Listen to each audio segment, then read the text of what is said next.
The American Constitution, you know, that little piece of paper which enshrines their rights as citizens, has something in it called the Second Amendment.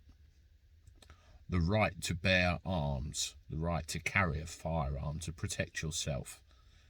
I think the original wording is against militia, but nevertheless, an American citizen has a right to carry a firearm and a right to use it in the protection of themselves and their family.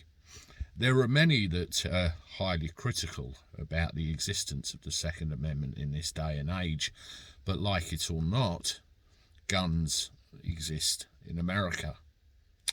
They have the right to use those guns in America. And I've read plenty of examples of people who try to preach that they shouldn't have those Second Amendment rights, and they're not looked on very graciously as a result. In fact, some Americans get quite offended by this as they're very strong believers in it. Every now and again, I read a very tragic story where that Second Amendment right is taken and completely and utterly misused.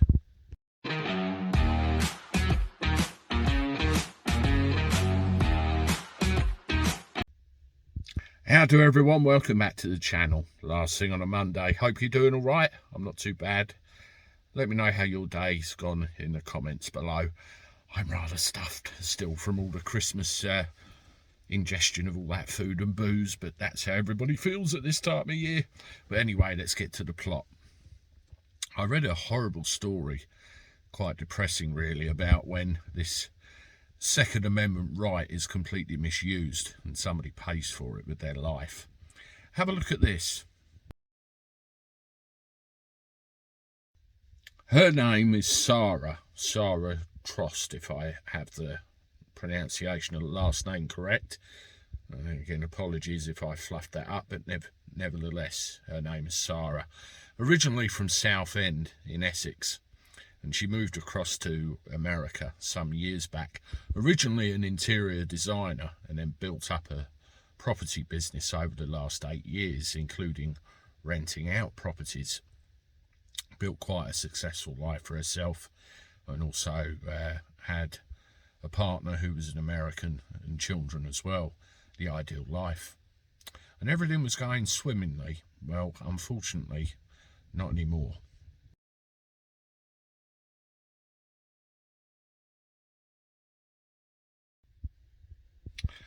She was on the driveway of a house that she was showing to a new tenant, where the old tenant had not long ago been evicted.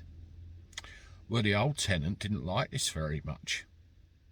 He turned up with a firearm and shot Sara.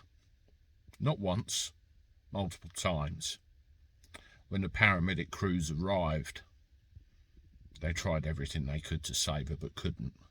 She had multiple gunshot wounds, and she passed away at the scene, leaving behind her husband and their young daughter. Look at this.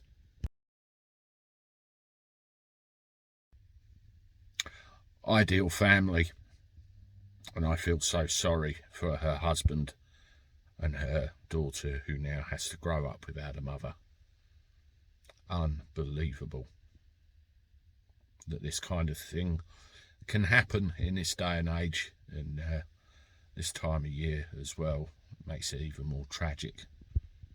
This is the guy that they arrested. Well, they call him a suspect, but this is the guy that they arrested. 51-year-old Raymond Reese was picked up shortly after Sara's killing and arrested in connection with this. Apparently didn't take very kindly to being evicted from what was his home, and came back and exacted revenge on Sara on the driveway of where he used to live. Disgusting crime. And I hope that once the motive and everything else is understood, that this man is subjected to the full force of the criminal justice system in America, because on the face of it, it looks like cold-blooded murder. no other way to describe it at all. And a husband and a young daughter are left without a wife and a mother. Tragic for all concerned. And I hope that justice is done. And I'm so sorry. That's me for today. I'll see you tomorrow with more content and another live stream. Until then, have a good evening, folks. Toodaloo.